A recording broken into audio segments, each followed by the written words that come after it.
We're 8 weeks to the midterms. 8 weeks from today, we'll know whether the Republicans can hang on to the House or not. Enter one Bernie Sanders, who has called for a revolution in our thinking, not only wanting to make sure we have health care for all, but now we can look after and providing benefits for child care for all. To be fair to the senator, though, he has ways of paying for this. He is, remember, when he ran for president, was open to a middle-class tax hike because he said simply raising taxes on the rich alone wouldn't do it. So you can argue back and forth whether that's the way to go, but at least he has a plan how to pay for it. Everyone will. To Democratic strategist Max Burns, we've got Fox News contributor Liz Peek and the Upside of Inequality author Ed Conard. Ed, let me get your sense of at least what the senator is saying. These are popular things. It's the push of the Democratic Party lately. And if I can explain to people that it is payable by asking more to pony up, they will, because they'll get a lot more out of it, you say? Well, I think that some voters don't recognize that when you tax the rich, you're taxing investment. And when you tax investment, you'll slow down growth. But what if you go beyond slow down the rich, employment, like he's planning to? Well, I'm talking about everybody in the upper end of the income bracket. Those are the people who are largely doing the investment, taking the risks that grow the economy. So when you tax them, you reduce investment, and you slow down growth, you slow down wages, you slow down employment. If you don't see that, these promises sound great, because people at the bottom end of the wage scale say, hey, I can't benefit that much from growth because I can only earn what I can deliver to customers. I can't deliver that much value to customers. So the only way I can get a wage increase is through government handouts. They don't see that all those handouts slow their economic opportunities. So the hardworking people of the United States, they resent the handouts. They recognize that that has a real impact on their jobs and their family and their prosperity. And anybody who doesn't believe it can simply look to Europe, where the median incomes are 15 to 30% below where they are in the United States. Liz, you're kind of nodding your head. Well, I totally agree. I think all these people who are advocating health care for all, Medicare for all, whatever, should go to Europe. I mean, the latest polling in the UK, for example, which is the oldest free health care service in the world, is distinctly negative. People are waiting forever for operations. Now they're outsourcing. This is literally the case reported by the New York Times. Surgeries to France because the wait times in the UK are so long. I think the conversation has to go from how are we going to pay for it to what do we end up with? And what we end up with is seriously distorted markets and basically a reduction in care, because all these savings that people are talking about really rely on tremendous cuts, 40% cuts in payments to providers. You're going to end up with fewer providers, fewer people going into healthcare, which is what's happening in the UK. Not that many doctors, vacancies all over the place, because it's not a remunerative, should never try that on air, occupation anymore. Anonymous thing, that would have been yeah. But Max, let me ask you about this. He is on the fringe here. I think it's fair to say that the senator's approach to this isn't commonly held by most Democrats, although that is where the passion seems to be in the party.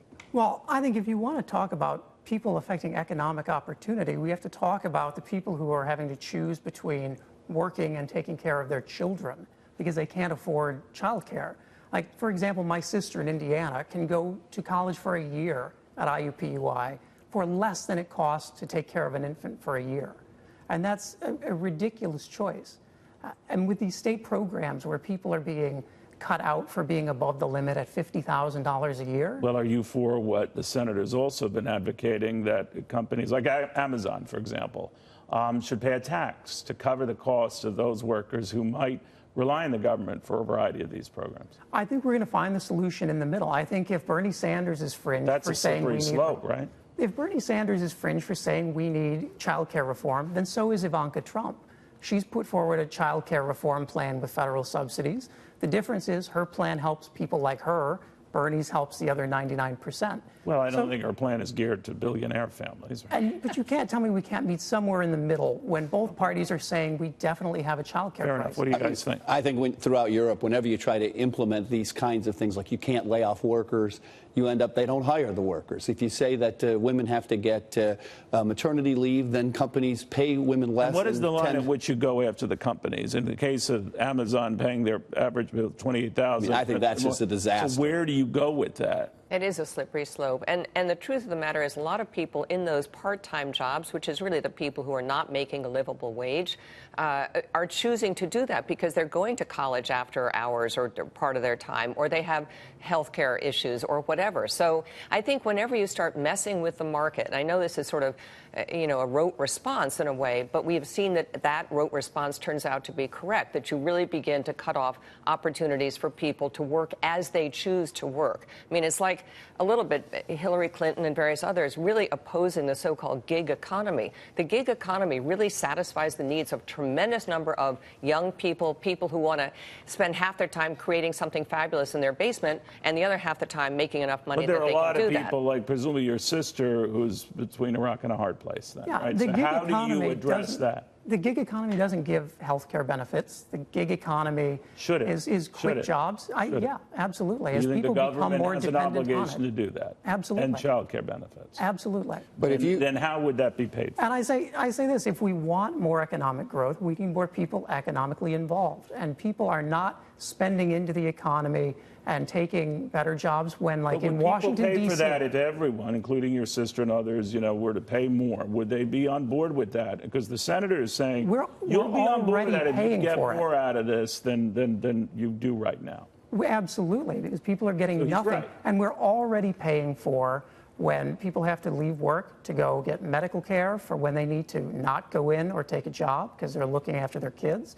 In Washington, D.C., it's something like 89% of the median income is child care costs. That's how much it costs to take care of a kid for a year. Almost 90% of the median income. Do we have a responsibility to do this? Well, I mean, forgive me, and I'm sure that, I need to kind of have better data points on this, but if you choose to have a big family, if you choose to have children, you have to consider the economic aspect of that, right? I mean, a lot of people indeed make the decision to have kids, and then they find out that they can't go right back to their job because healthcare is so important. Well, maybe that's something that they should have taken into account in the beginning.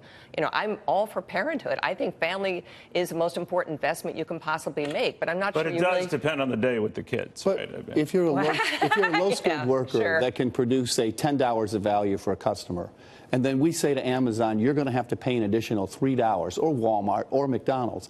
They're going to say, hey, I can't produce $13 of value for the customer with this employee. So what has happened when we've done things like raise minimum wage? People go out and hire higher skilled workers. And so the employment might not go down, but it shifts from low skilled workers to high skilled workers. What if you dramatically cut corporate taxes?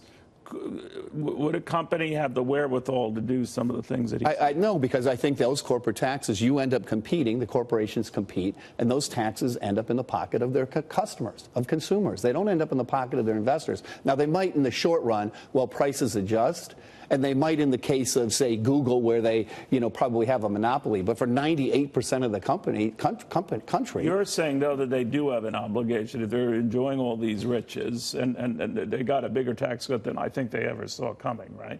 That they should share that. I think if there was not nearly this level of concern in talking about tax cuts for corporations that rolled it back into profits for themselves, that rolled it back into buybacks... They're free to do that. Yeah, they're absolutely free to do that. But I think it's the same reason you see a lot of companies voluntarily adopting parental leave and adopting child care. Your sister and others, if it benefits her pension plan that this money is reinvested and she gets a bigger gain out of it, then it's a net win for her as well, right? Absolutely. And it's not just my sister, and it's not just this idea of blue state people.